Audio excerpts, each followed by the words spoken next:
I had a pretty good time with the first Splitgate game. I think it launched like 5 years ago, I want to say, and then maybe like a year and a half after the soft launch, it had like its official full launch, and it blew up for a little bit and then kind of died off pretty fast. And I always remember just being baffled by the move by the developers, because the game like started out looking like pretty strong. It had a lot of people came over to play. A lot of Halo fans are looking for like a new arena shooter. It combined like, Halo's gameplay with Portal. It sounded pretty interesting, and it seemed like it started off strong, and then the developers decided just to pull all support on it and announce they are ending it because they got like, I don't know, it was like they got a lot of funding from someone, and they said, hey, we're going to take that money, we're going to make a sequel, and it's going to be in Unreal Engine 5. But this was like pretty soon after like Splitgate 1 finally launched. Again, it was in this early access period. It launches, gets a lot of success, and then as all live services games do, they have like a period where like the player count drops off, and then people kind of, these games, people expect these games to have like big content drops, every few months, and then people kind of come back in waves. And then it seemed instead that the devs were just like, now that we have all this money and we have all these players, we're just gonna abandon it for whatever reason, and move to our sequel, and hopefully you guys will all stick around for 4 years for the sequel, and that's where it's really going to be good. Obviously, that's a little bit of conjecture, but like, it was always just a confusing move to me, because it's like, okay, now that you have the player base, you have people with experience points unlocking things in the first game, now they're going to be ready to come back whenever your first, few big content drops hit, post-launch, and then they just abandon it all, and again, just kind of cross their fingers, like, I guess, and hope that everyone's going to follow them to the sequel. And now fast forward to 2025, and the sequel is out, and right away, like, my first impression of it is it feels the same, which isn't necessarily a bad thing, because I really enjoyed playing the first game. I played it quite a bit, and I had fun with it, so it's not even a bad thing that it feels the same. But I'm kind of scratching my head going like, okay, I don't know if this really feels that much different from the first one, which again, I like the first one, but why did you abandon the first one again?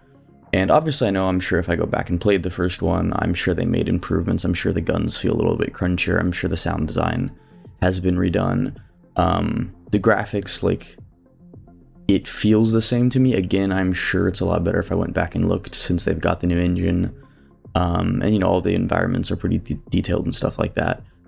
But going off of vibes, I think, the perception matters a lot. I think sometimes perception is even more important than reality. I feel like the perception I'm getting, my brothers got from the sequel, and a lot of people, is it's like, okay, why did you leave the first one? This kind of just feels like the same, but you didn't give any content for years, and again, when the game got popular, you guys just left it. And I specifically just want to go into, for me, the biggest, like, whenever I played Splitgate 1 and first heard that they were like, hey, we got all these people, we got all this money, we're going to invest that money into the sequel, I was like, okay, it must be like for the aesthetic, for the art style, because Splitgate 1, I don't know if this is how they did it, but it certainly felt like they just like downloaded a bunch of free assets off of like the Unreal store, and like the programming wise, gameplay wise, game feel wise, they made a really solid game, but they're like, we don't have the budget to like make like a cohesive, nice art style, so we're just going to take a bunch of like, these environments look kind of sleek and futuristic, like Mirror's Edge, and these environments look very detailed because it's Unreal and it looks really nice, and then like, let's just get some really generic looking armor and let's just throw it in, and under the hood the game feels good so that people can play this, but we're going to take this money in the sequel, we're going to like revamp the identity of the game and have like a really solid art style, a la Halo or something like that.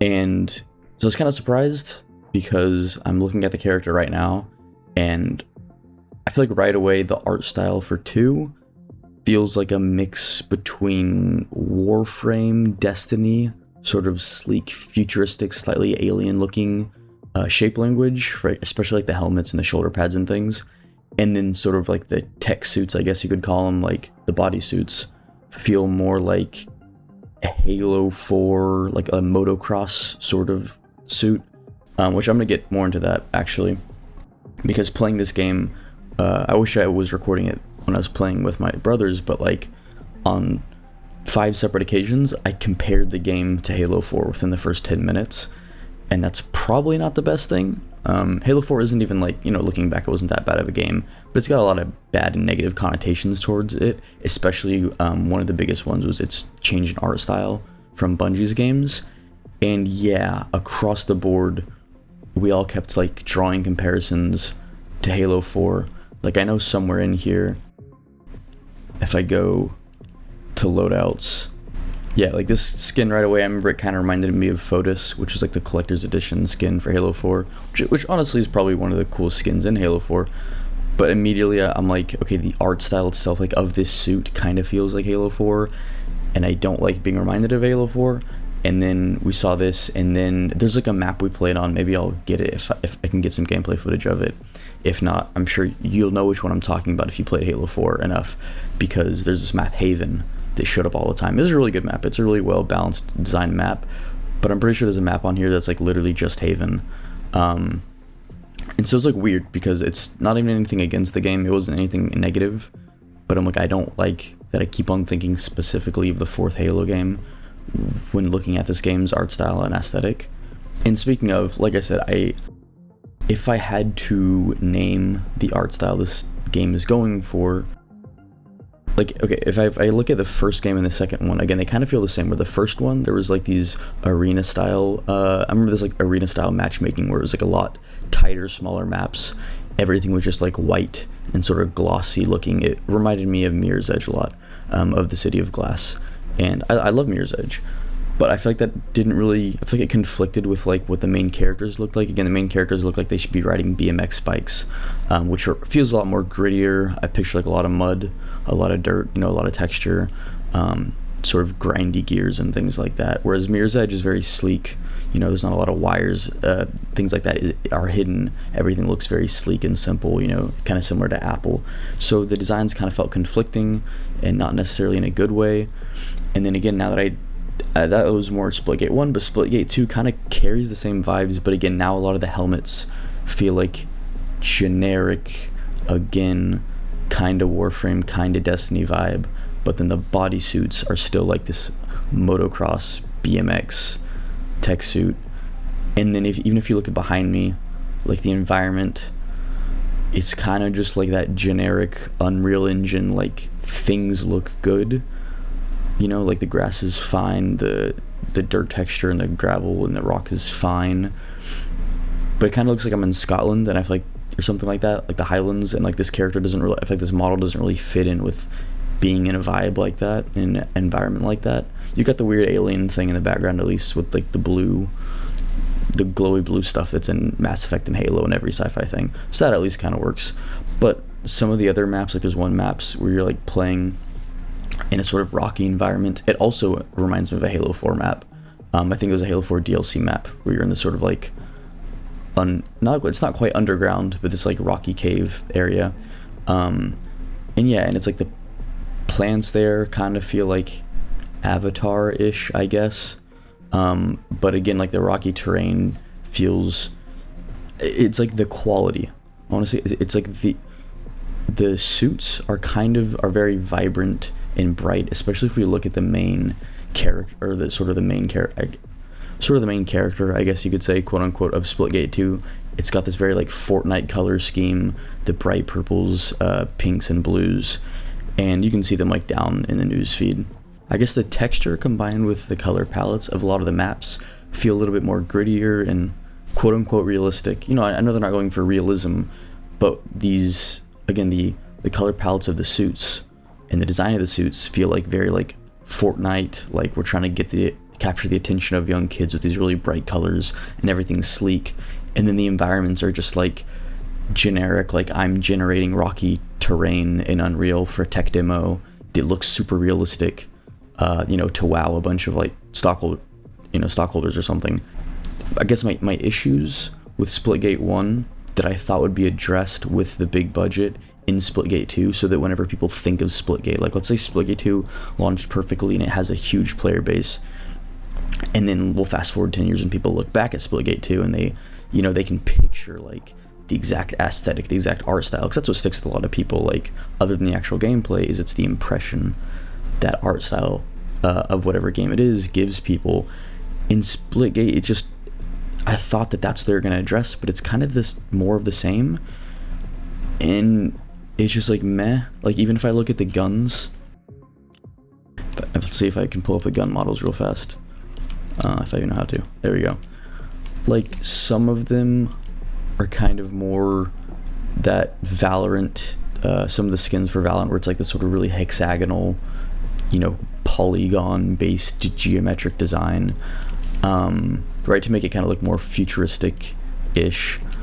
And then some of the guns, if I can figure out how to navigate the menus, are a little more just kind of generic modern day military, again with like Fortnite colors spray painted on them.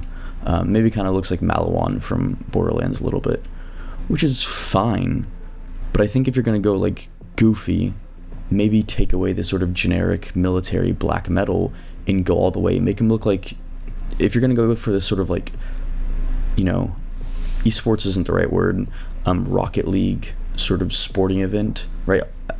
Maybe all these spectators are, that's the vibe I get from a lot of the arenas, right? That it's like you're in a Rocket League sort of arena and all these spectators are watching you and you're in like a game show basically. Maybe go all the way and like have the muzzle of the gun be like a bright orange and the rail for the sightline be like, you know, green or something, or have the body be green and then the rail be purple. Like, go for those like, you know, really over the top Nerf gun looks and just lean into the goofiness and the bright colors. Or have everything be, you know, get rid of the sort of weird, sleek alien design, or the polygons of sort of futuristic polygon-looking shapes of some of the guns, and go for the motocross like style aesthetic, where it's like everything is covered in mud, it's black and gray and dark green and brown.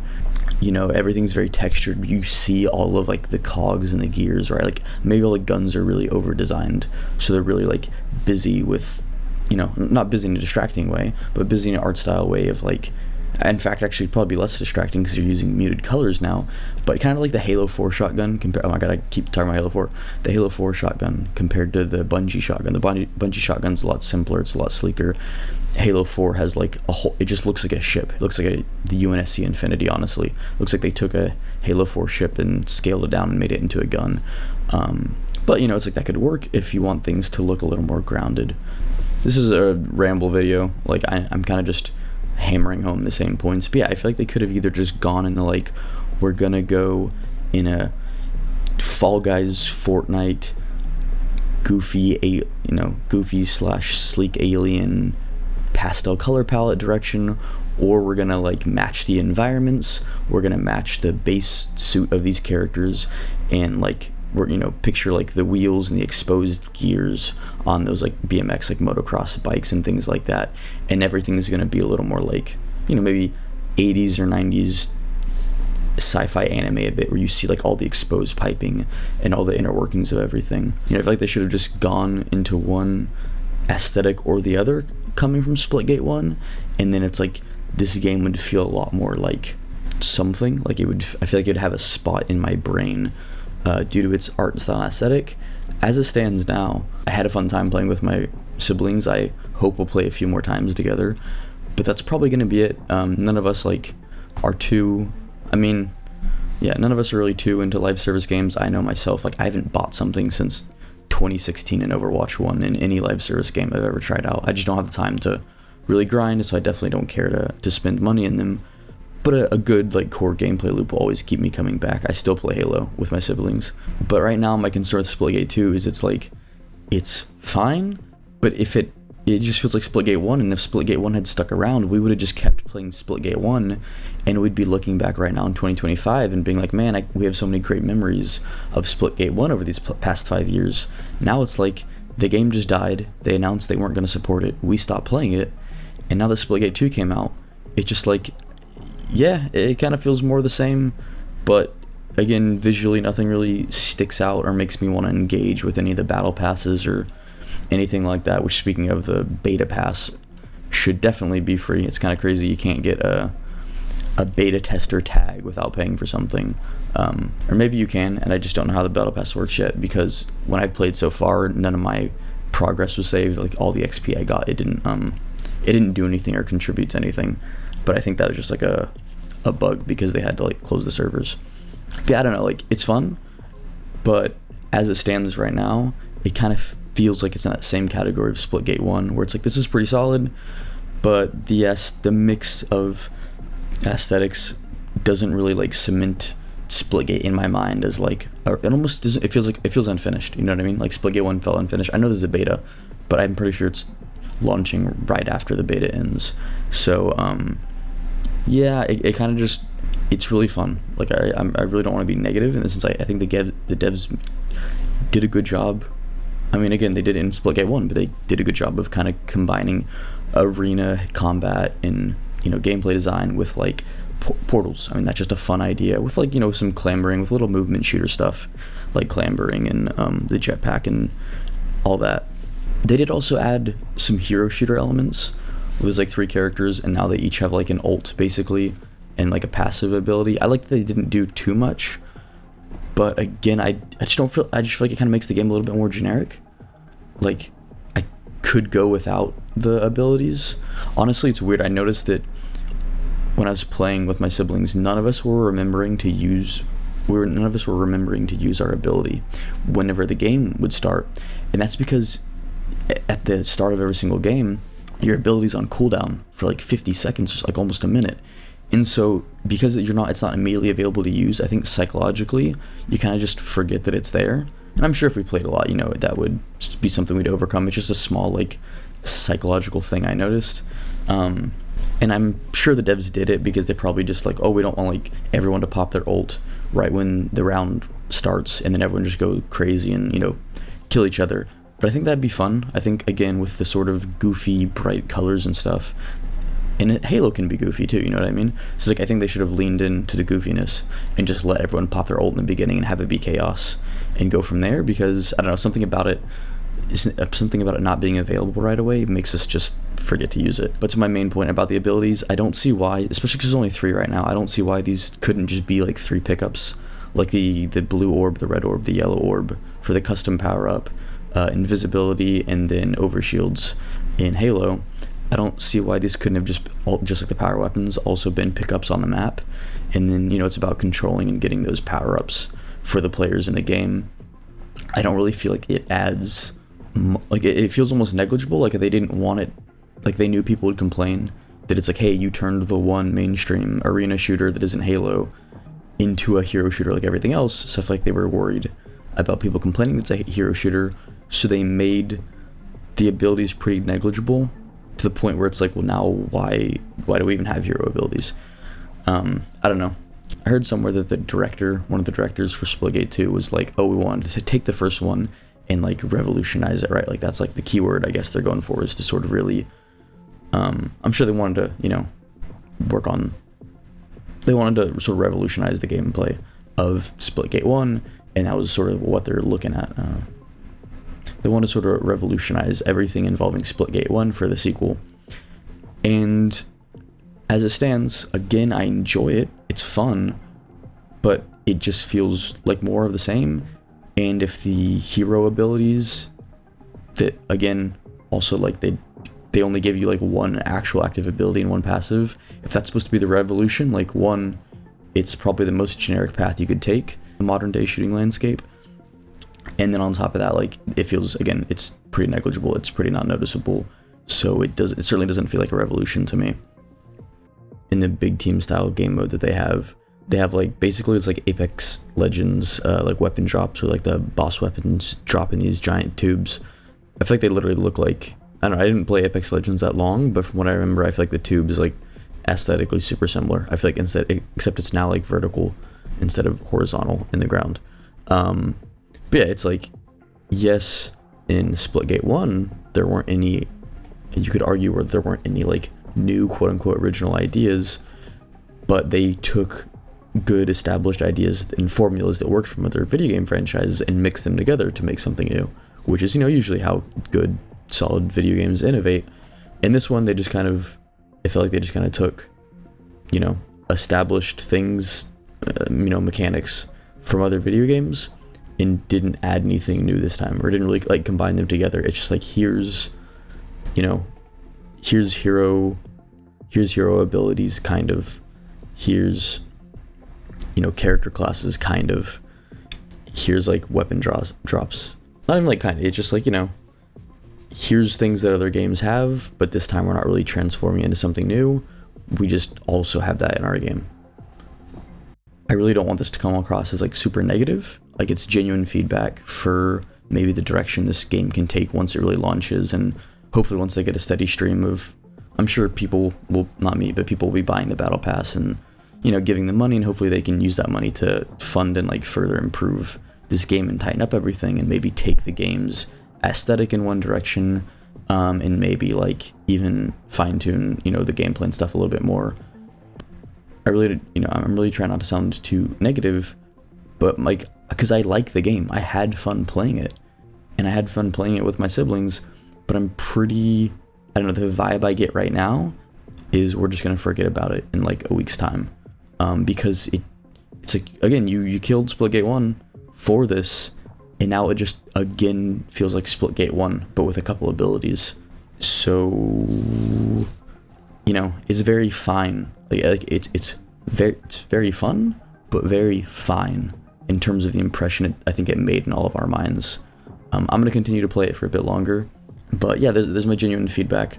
Again, this is not like, I don't want to dunk on the game. This is genuinely not me trying to be mean or anything. I hope the devs see this, and I hope that they can, you know, since they're developers and that's kind of their job, I hope that they can find a way to push this thing forward. PS developers, I am an artist looking for work, so if you guys want to hire me to work on that aesthetic, I would gladly do that.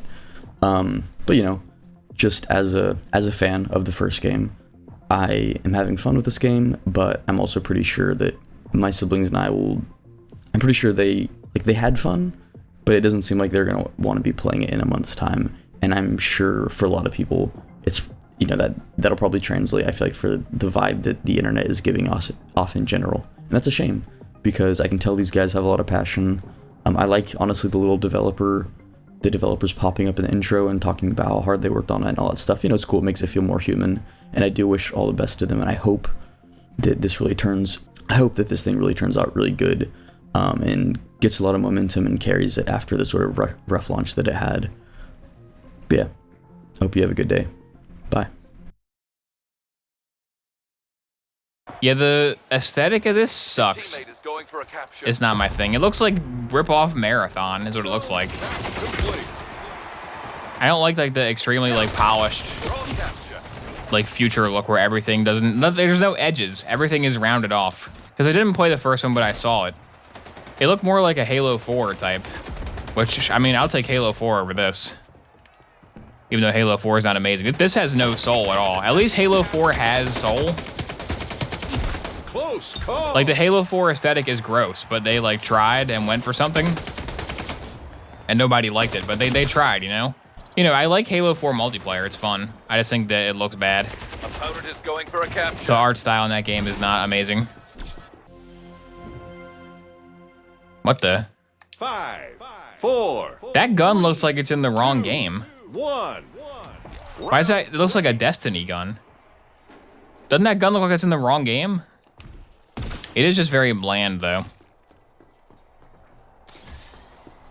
Like, if you like, they're doing in the future, combat is a sport, okay, but it's a very like sterile, sanitized, clean, no blood effects. Are these robots fighting? Is it a robot? Like, if you're doing future blood sport, there should be blood at least, right? I guess it's not like the dark future. This is like a happy future where blood sport is the primary entertainment. In a happy future where everybody gets along so well that they have to kill each other for fun. I mean, it's not bad. The gunplay feels fine. In terms of being a game, I'd say it's a good multiplayer shooter, but the aesthetic sucks. And the aesthetic, importantly, is the thing that makes you want to buy the skin. It's a free-to-play game. Well, the beta's free. Is the full game going to cost money? I have no idea. But, like, they need to make money in order to make this game viable if it's free to play. And who wants any of these skins? They're all bad. The issue that I have with this game is not that the gameplay isn't good. Like, it's a fine, fun game. I actually am having fun playing it. But the aesthetic sucks. Defeated. The aesthetic sucks, and if they're going to have a FOMO Battle Pass store as their way of funding the game, it's going to go bankrupt. It's going to go bankrupt immediately because nobody wants to buy the skins because they're lame. It's also weird that I guess maybe their guns vary slightly. Maybe their guns vary slightly. But like, I have this guy and there's 2 other classes and you have to grind for the different gun types individually. Like, I don't just get the shotgun and all my classes have the shotgun now. I have to grind for a shotgun 3 separate times. The only thing that like differentiates these characters is their player model and their like special ability. Those feel like they could all be the same character model and then you just have a different power.